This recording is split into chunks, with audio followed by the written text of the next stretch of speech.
So when you stay grounded in your values, you make choices that you can stand behind, and that builds trust, that builds authenticity, and a strong satisfaction in your career.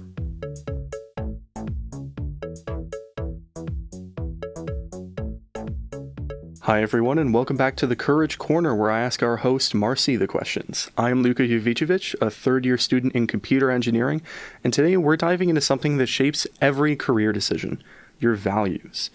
Values aren't just words on a poster or ideals you list on a cover letter. They're the guiding principles that influence who you work with, what you work on, and how you feel about it all. We're joined by your host, Marcy Bullock, who's here to help us figure out what our values are, why they matter, and how to stay true to them, even when it's tempting to compromise. Whether you're just starting your journey or rethinking your path, today's conversation will help you find your career compass. Now, Marcy, everyone talks about career success, but you always say it starts with something deeper, our values. Why is that? It's great to see you, Luka. Thanks for interviewing me again today. And I like your intro about how it's tempting to compromise, because it's easy in the world to just go ahead and not do exactly what is true to yourself, but kind of fake it a little bit. And I think the truer you are to yourself, what I call values, it's like an internal GPS. And they're so important because they quietly guide literally every choice you make, from the jobs you take to the teams you join, even how you handle challenges. And I think if you ignore them, and I found this in my own life, you can end up somewhere that looks successful to the outside, and everyone's like, whoa, there's the white picket fence, there's all the shiny cars, but it feels empty on the inside. And I give an analogy to folks because there is this idea of a house, and you have a foundation of your house, which is the concrete slab. And if there's a crack in that foundation, everything else falls down. We have the core values, which are like the walls and the roof.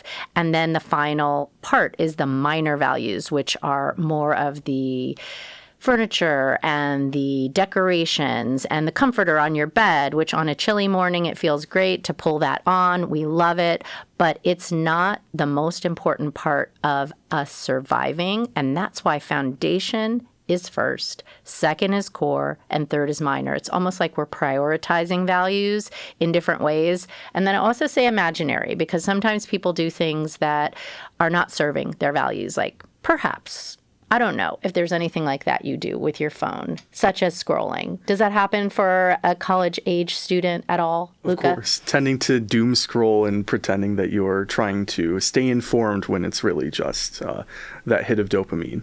And I'm glad you said the hit of dopamine. So when you doom scroll, how do you feel? It never feels good. It always feels almost empty afterwards. That's why I call it an imaginary value. It can be something like putting junk food in your mouth and then an hour later feeling crappy because you put crap in your body. So it's important to focus on the foundation so it doesn't crack. Then next, the walls of your house, which are the core. And then finally, the minor values, which are all the lovely decorations. Yeah, that makes a lot of sense. You always want to stay true to yourself. But a lot of students, including me, aren't totally sure what their values are yet. How do we know what matters to us most? So what I suggest you do is start noticing when you feel energized and proud. And there's an activity I do called the Strong Week Plan. And basically for a week of your life, you notice what makes you feel strong and powerful. And you just jot it in your notes pad of your phone. And then you notice what weakens you. It's almost what drains you and what sucks the life out of you. So you might be in a certain class and you're like, when will this end?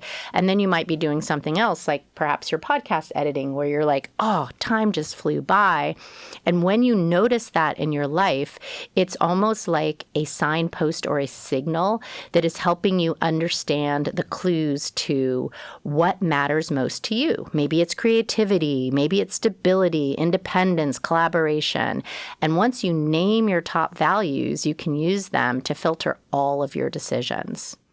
I love that. Values can always seem like this nebulous thing that you can never tie down, but taking specific parts of your life and noticing when they energize you or when they weaken you is a really great way of nailing down what matters the most to you. What are some of the things that energize you, Marcy? What are your core values?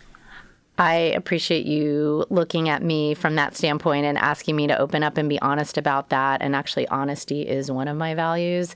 So I always say follow your curiosity. So when I am walking out in nature, what am I thinking about when I'm walking my dogs? What is important to me? So some of the examples I have would be respect. That might be valuing other people's differences and their perspectives and boundaries. Responsibility, which is owning your actions and following through on commitments. For example, today I was running a few minutes late because the parking was crazy and I felt anxious inside because responsibility is a value that's important to me and I didn't want you to be waiting.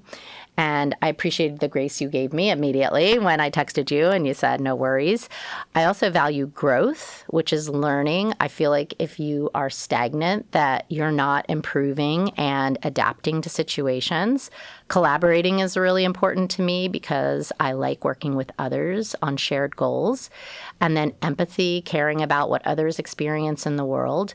And then finally, the other one I would mention is creativity, which is bringing new ideas to life, kind of like this podcast. I love giving a stage to people and seeing their story because everyone has a story. Absolutely. Thank you for opening up about that. Now that we know what our values are, how can we use these to guide our career choices? So anytime you face a choice, whether it's an internship, a research project, or a job offer, ask yourself, does this align with what I stand for? And if your answer is yes, you'll likely grow and thrive there. If it's no, it could be a red flag. No matter how good it looks on paper, it may not be that it's matching what really feels authentic inside of you. So thinking about looking at the mission statement of the employer. For example, you work at North Carolina State University. Our mission at the university is to provide an education to all people, not just entitled people. And that may be a mission that you care about. Absolutely. And with our values, do they tend to change over time or do they stay constant during our whole life? I believe that when you are looking at it over your whole life, you might see some things changing. It could be that when you are at a certain phase in your life, for example, you are at the phase where you're starting your career and maybe you don't have a lot of obligations, perhaps if you want to be a parent one day. So at that point, some of your values may be working hard and proving yourself in your career path. And then things may change in your life where you then find family is more important to you than actual work. And you might find yourself going back and forth on that as well. So one of the things I notice with people that I work with is that they might think they're a work-first person at one part in their life. Then they might think they're a family-first person. And then some people might feel like they're a cycler, where it depends on what's happening in their life. Maybe they have to care for aging parents, so they're putting their family first. And maybe there's a really important project at work, so they put their work first.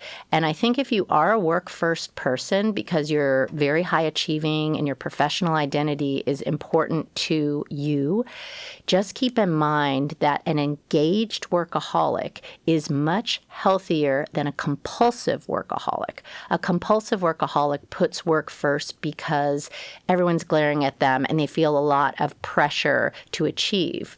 But the person who is engaged loves their work. When they're walking in nature, they're thinking about their work. And that type of person can be very successful and align with their values. And I think in our earlier episode with our dean of our own college, Dean Fentner, he talked about that, and we can link it up in our show notes, where he lives to work because he loves it so much. I like how you clarified some instances where we think we're following our values, but in reality, we might not be as closely as we think. What are the risks that we don't pay quite so close attention to our values and that we might drift away from what they really represent? I think there's a lot of risk to that. And being a person who has a few more decades on the planet that you do, I can reflect on that. And the answer to me is unhappiness. You tend to drift into roles that aren't a fit. It leads to you feeling burned out or just feeling stuck, like something isn't right. You go to sleep and you're feeling unsettled. You're not in the flow. So when you stay grounded in your values, you make choices that you can stand behind. And that builds trust, that builds authenticity, and a strong satisfaction in your career. It seems like values are a really important thing to stick to, and you can really find happiness in your life if you do. But as a busy engineering student, sometimes I can't always find the time each week to adhere to my values. What are some strategies, or how do I know when to find the time to connect to my values? Time is a premium for everyone. We all have the same amount of time in a day, the same number of hours. I think there was a saying about that, like Beyonce also has 24 hours in a day. So how do we spend our hours? And I think that's a big piece of time management, and maybe we'll do another podcast on time management. But what I'll say about values is that's your why. So time management is how you spend the hours, but values are why you spend your hours the way you do. And without knowing your values, it's easy to just fill your calendar with things that don't really even matter to you. You just don't want to say no to things. And so you take on things and you feel weighted down in a negative way. Okay, so where do we start planning our days and filling in our calendars with the values that mean the most to us? I would say start by putting a hand on the pulse of your day-to-day. And then you can turn that into a life motto or a mission statement, almost like a sticky note that you would put on your bathroom mirror. So how do values help with the decision-making every day? Yeah, an example of that is really that house analogy I gave you earlier. If one of your foundational values is integrity, and you might decline an opportunity that pays well, but it requires you to do something you feel is dishonest, that's going to be an example for you on decision making. Maybe you shouldn't take it. Absolutely. And how do I use this as a busy college student? Well, really, the answer is once you know your values, you use time management tools to protect them and live them. For example, if health is a core value, you plan workouts in your schedule instead of letting them slide. If connection's really important to you, you make time for friends, not just work.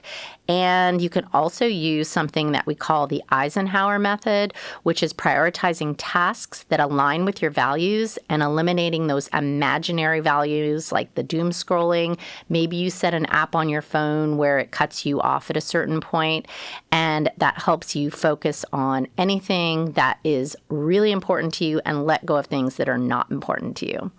And you mentioned gratitude earlier. Is that a value as well? For many people, it is. Gratitude shifts your mindset from I have to do it to I get to do it. Like, for example, right now, you've got classes this fall semester. Do you find yourself falling into the I've got to study, I've got to do my laundry? Absolutely, yes. I hate doing my laundry. So let's switch that around to I get to do my laundry because I have clothes. I get to work hard in school because I'm at one of the most impressive universities on the planet. It's also one of the 5 pillars of well-being, and I teach about it, which is gratitude, sleep, movement, social support, and mindful meditation. And they can help you sustain the energy to live your values every single day. And you mentioned that values are the why, while the time management is the how. Could you expand a little bit about that? Exactly. So when you're clear on your why, it's much easier to say no to those distractions and yes to what matters and feels good. So correct me if I'm wrong here, but the values are the core principles of your life that matter the most to you. And you can figure these out by taking your day-to-day life and seeing what kinds of things energize you or what kinds of things weaken you or make you feel, I have to do this. Whereas the values are the things that you get to do and you like to do. And adhering to those values and sticking to those values can help you find happiness in your life, in your day-to-day life. Perfectly summarized. This was such a fun conversation, Luca. I'll have to have you on the podcast next week, too. Sounds good.